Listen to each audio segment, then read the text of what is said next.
भगवान शंकर कहते हैं, हे देवी, वह जो आनंद राम जी के जन्म महोत्सव के समय में हुआ, उसका वर्णन शेष शारदा भी नहीं कर सकती।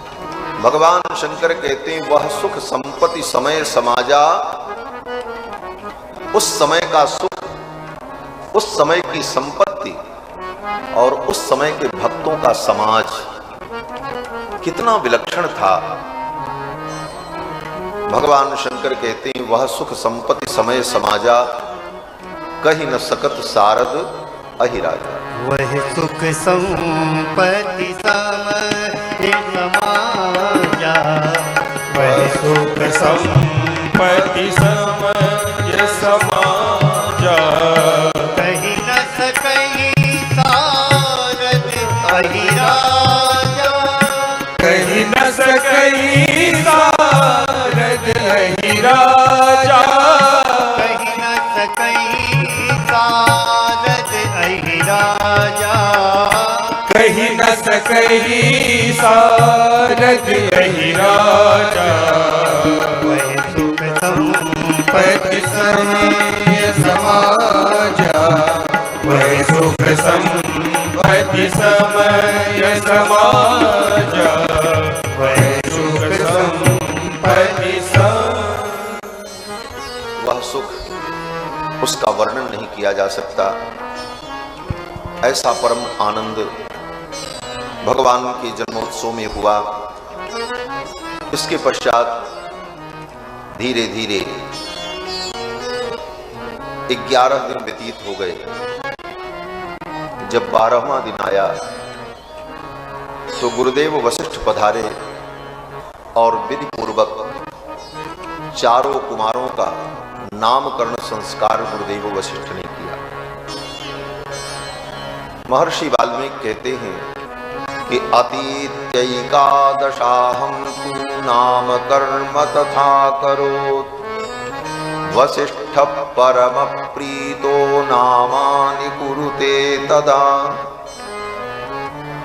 11 दिन बीत जाने पर 12वें दिन गुरुदेव वशिष्ठ ने प्रीति पूर्वक, प्रसन्नता पूर्वक, आनंद पूर्वक चारों कुमारों का नामकरण संस्कार किया। नामकरण संस्कार की यही विधि है। जन्म के 11 दिन बाद किसी भी दिन सुंदर मुहूर्त में बालक का, नवजात का नामकरण। गुरुदेव वशिष्ठ आए, देवताओं का पूजन हुआ, जो कर्मकांड की विधि थी वो उन सब विधियों का पालन हुआ।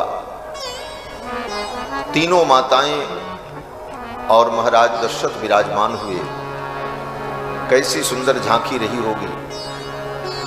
श्री दशरथ जी का दिव्य महल प्रांगण, मध्य में महाराज दशरथ का दिव्य सिंहासन लगा हुआ है। अगल बगल तीनों रानियां विराजमान हैं।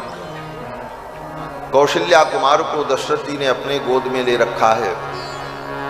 केकई कुमार को मां कौशल्या ने अपनी गोद में ले रखा है। और सुमित्रा जी के ज्येष्ठ पुत्र को महारानी केकई ने अपनी गोद में ले रखा है। और सबसे छोटे कुमार को मां सुमित्रा अपने गोद में लेकर के बैठी हैं।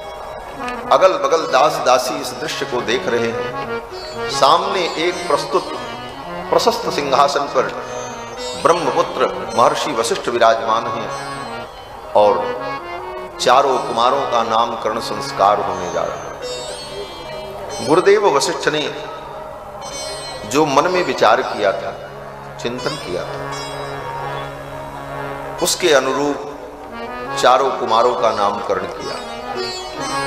सर्वप्रथम कौशल्या कुमार को गोद में लिया और ज्यों ही वशिष्ठ जी ने कौशल्या कुमार को गोद में लिया, भगवान के बाल रूप का दर्शन और स्पर्श प्राप्त होते ही महर्षि वशिष्ठ की आंखें बंद हो गईं। गोद में रामलला को लेकर आंखें बंद करके भाव की समाधि में, प्रेम की समाधि में चले गए। कुछ देर तक मौन रहे, रामलला को गोद में लिए बैठे रहे। दशरथ जी महाराज सोचने लगे, गुरुदेव वशिष्ठ को क्या हो गया, नींद आ गई क्या? बोले नींद तो नहीं आई, लेकिन परम आनंद में वशिष्ठ जी डूब गए। महर्षि वाल्मीकि कहते हैं कि वशिष्ठ परम प्रीतो नामानि कुरुते तदा। प्रेम की समाधि लग गई, ब्रह्मा जी की वो सब बातें याद आ गईं। ब्रह्मा जी ने कहा था इक्ष्वाकु वंश के पुरोहित बनकर के जाओ, क्योंकि जब महाराज इक्ष्वाकु को अयोध्या का राज्य सौंपा तो महाराज इक्ष्वाकु ने कहा मेरा कोई पुरोहित अगर नहीं होगा तो हमारा धर्म, हमारे नित्य कर्म, हमारे संस्कार, हमारे कुल की रीति परंपराओं का निर्वाह कैसे होगा, कोई पुरोहित भी होना चाहिए। तो ब्रह्मा जी ने वशिष्ठ जी से कहा कि आप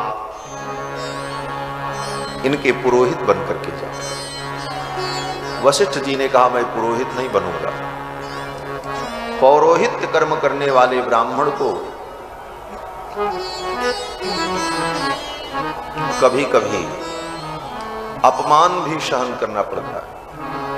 जजमान अगर घमंडी हो, अहंकारी हो, धन का उसे गर्व हो, तो उन ब्राह्मणों को, पुरोहितों को वो भिखारी ही समझता है। इस अनादर का सहन करना पड़ता है पुरोहित को। इसीलिए कहा उपरोहित्य कर्म अति मंदा, वेद पुराण सुमित कर निंदा।